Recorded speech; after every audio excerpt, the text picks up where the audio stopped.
heads. Amen. To where it hinders our worship. It hinders you coming to the house of God. It hinders the way you talk about the house of God. It hinders the way that you do, Brother Travis, share the gospel of Jesus Christ. The enemy has succeeded without really any investment. That is important. Pharaoh knows, I can get them to just kill each other. I'll be good. I'll be good. Another thing we want to take note of. Pharaoh, he says, hey, he's trying to stunt growth, but not entirely. Because he says, if it's a boy, I want you to kill them. If it's a girl, I want you to let them live. Mm-hmm. Well, you're thinking, well, that's still growth, though. I mean, it's not great, but we're still growing. We're still going to grow, Mm-hmm. I mean, we're going to keep, the people are going to keep growing. Well, daughter, eventually, kids are going to add up, daughters are going to add up, but still, we're going to keep growing. But Pharaoh also knew something, that the God-given role of a man to fight in God's army was going to be a pivotal turning point in any supposed possible battle. That's what he's worried about. Remember, go back a couple verses. Don't forget this now. He wants to make sure, hey, if these people rise up and they join our enemies in a war, in a battle, in a fight, we're going to be in trouble. But the girls are not trained for battle. They don't go to war. That's not what they're used to. So I'm going to kill all the boys so that way there's no one left to fight.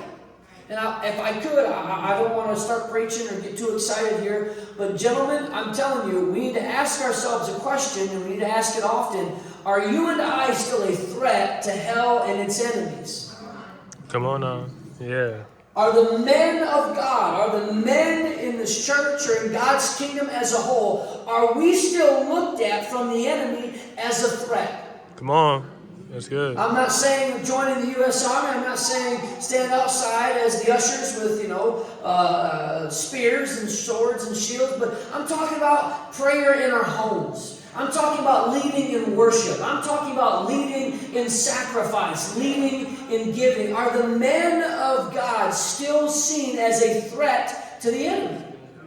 Because you and I live in an age and a day and an hour where men are absolutely being trampled on, pushed to the side, and every bit of manhood is being discouraged. Getting emasculated is something that has almost now become just a basic tool of Satan's device. If I can get rid of the men in that congregation, if I can get them to not be a threat, and all I have to deal with is the women, I'm just going to tell you, I've eliminated half my threat.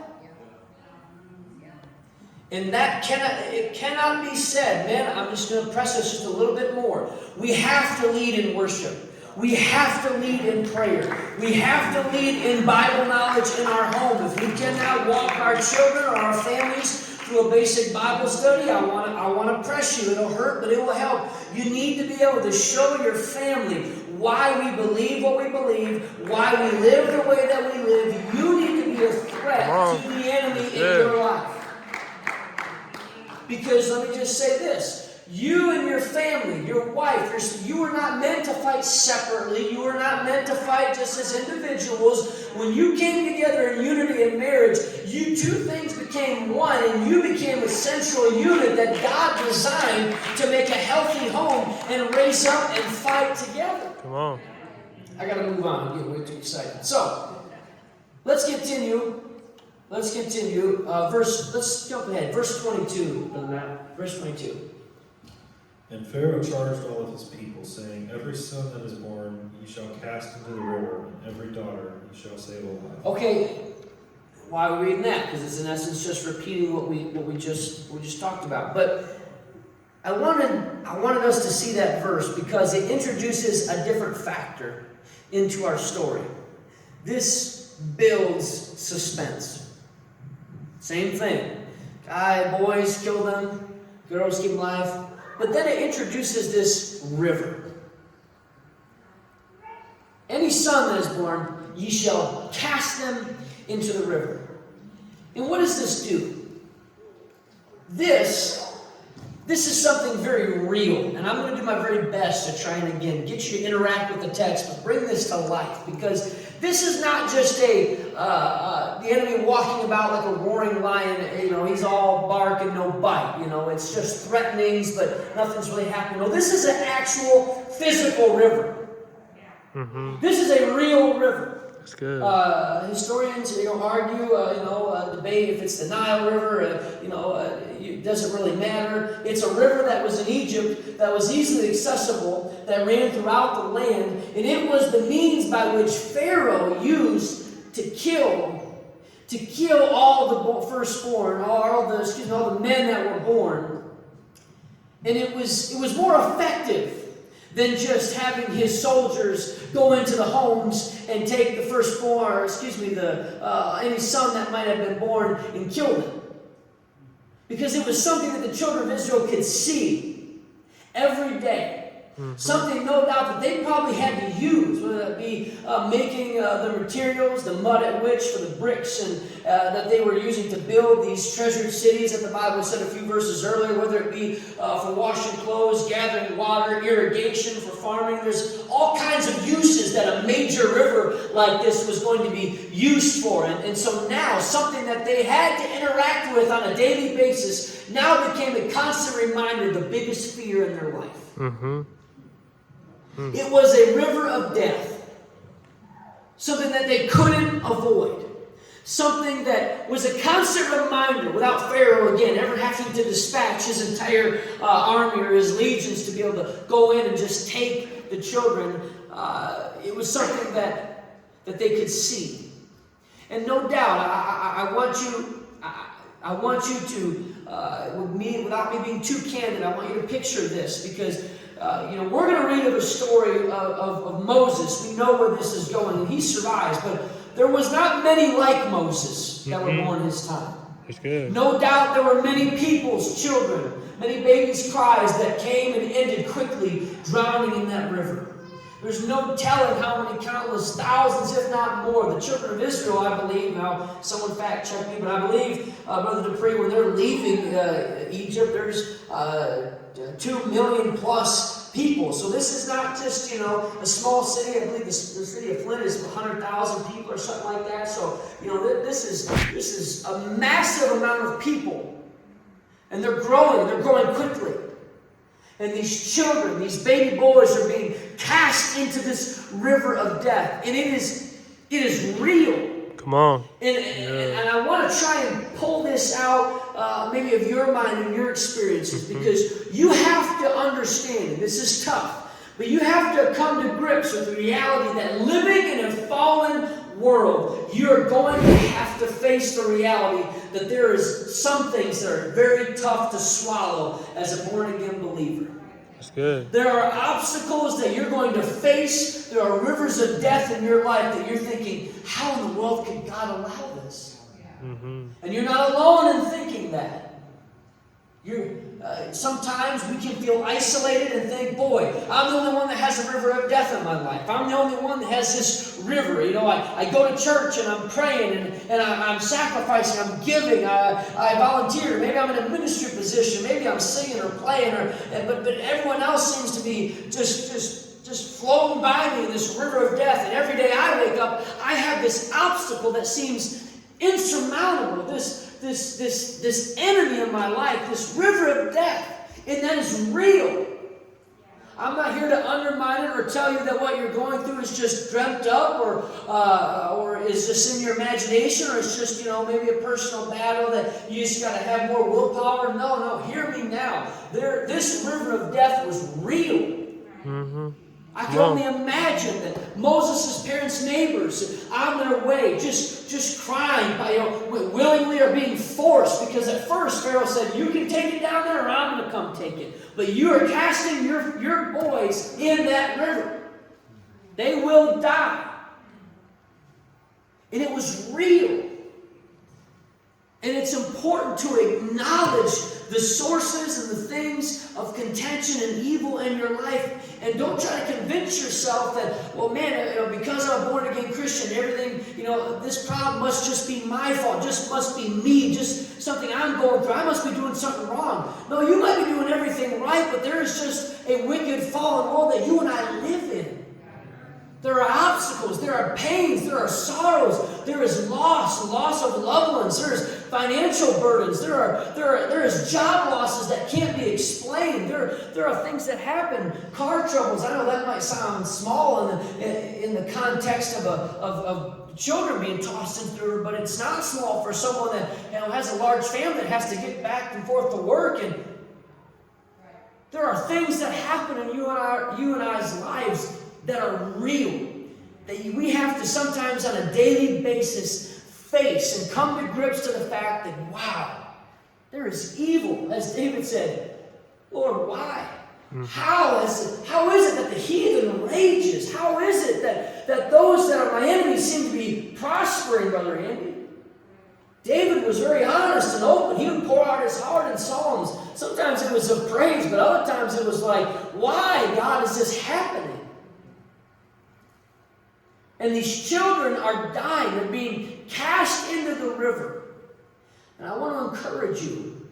The first thing you have to acknowledge is God is aware of that obstacle just as much as you are. Yes, that's good.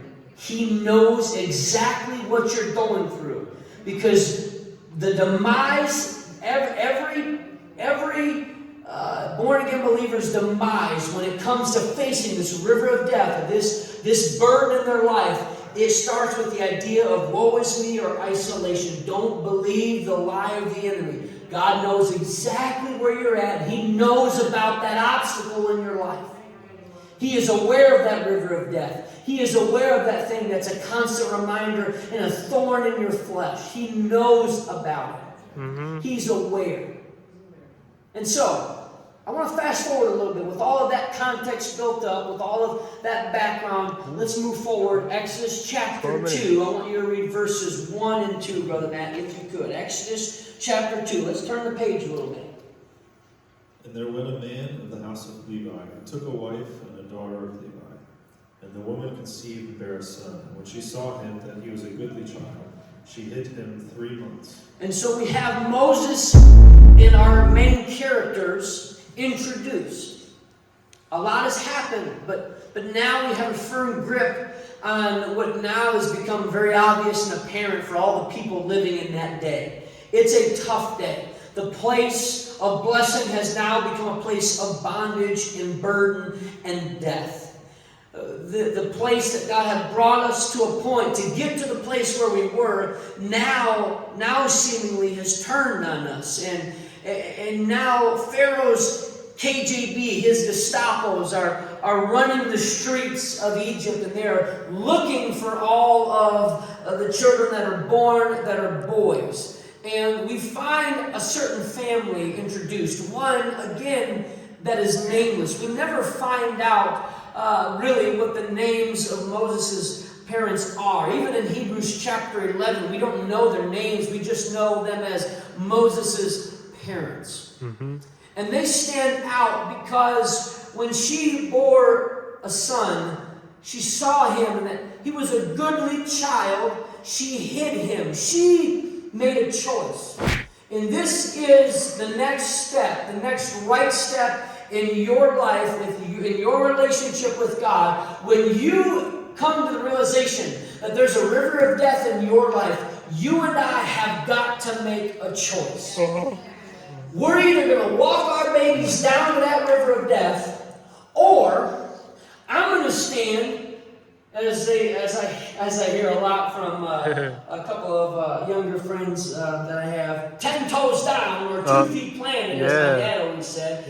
And you're going to stand for something no matter what the river of death in your life is saying. That's good. No matter what evil king in your life has decreed, no matter what the world has spoken or said, Preach. you're going to make a choice. Yeah.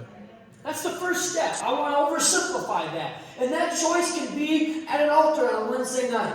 That choice can be in your pew on a Wednesday night at 8:04 before we're ever done. You can say, you know what, tonight I'm making a choice. Come on. I'm not going to walk my kid. I'm not going to walk my future. I'm not going to walk my dream. I'm not going to walk this truth. I'm not going to walk this way. I'm not going to walk the promises of God or the promises of His Word. I'm not going to walk my calling. I'm not going to walk the giftings that God has given me down that river of death and just cast it in. No doubt Moses' mom's friends and his dad's buddies, they succumbed to the pressure. They succumbed to the decree. Mm-hmm.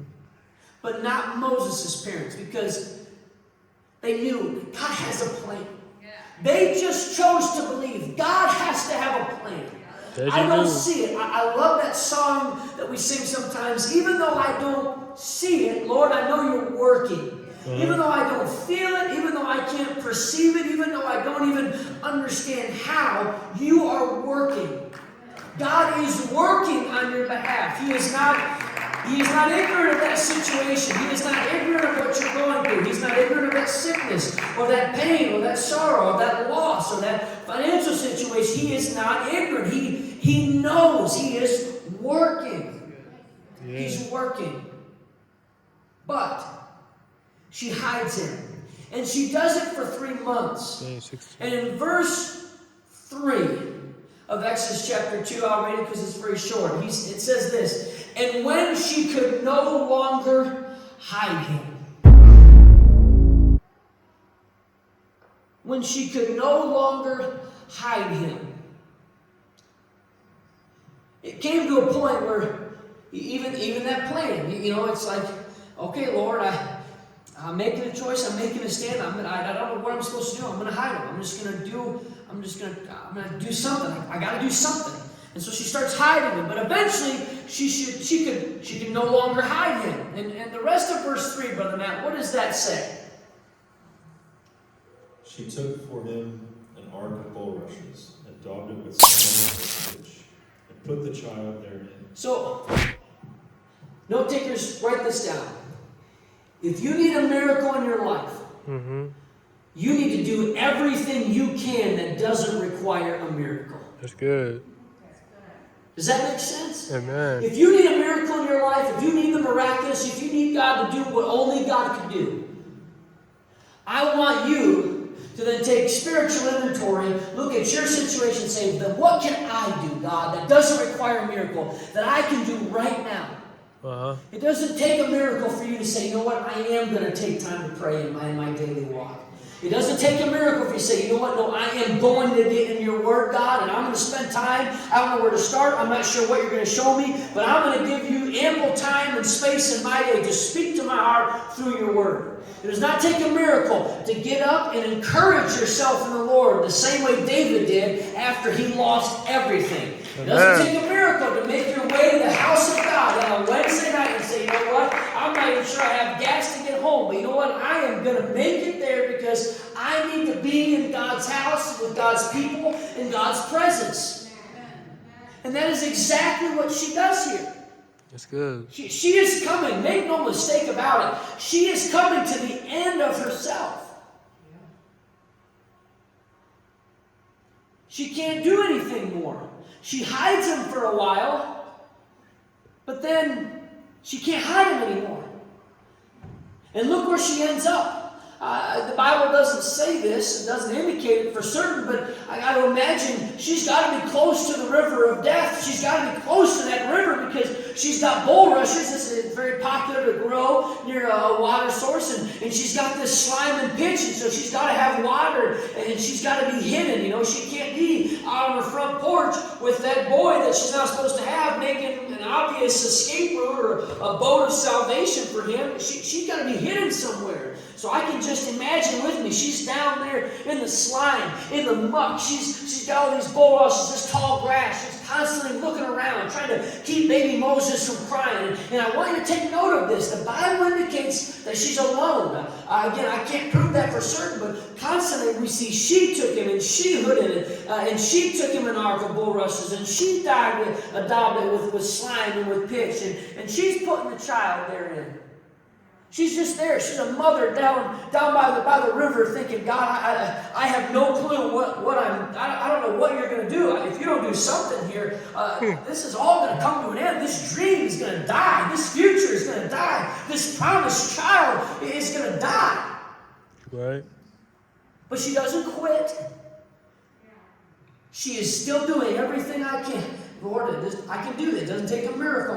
I'm going to do this. I'm going to make 20 this minutes, this basket. I'm going to make it as sealed as I possibly can. I'm going to get all these bulrushes. I'm going to make sure this is tight. I'm going to make sure this is as waterproof as possible. I'm getting slime and pitch. I can just imagine with me. She's pushing that into the grooves. And I can just tears and prayers just crying out to her God, the God of Israel. Lord, you got to do something. God, you got to stay. Don't you see this river? My knees are in it now, and I'm not sure how you're going to come through, but I've trusted you this long. I'm going to keep trusting you. I'm not sure what you're going to do, but she's just pushing. Come on. But watch this. She comes to the end of herself. The Bible says, and she laid it in the flags by the river's brink. And she lets go. She just lets it go. And this is how Moses' parents end up in the Hall of Faith in Hebrews chapter 11. What an example this is. In music, I'm getting close to done, so you can come.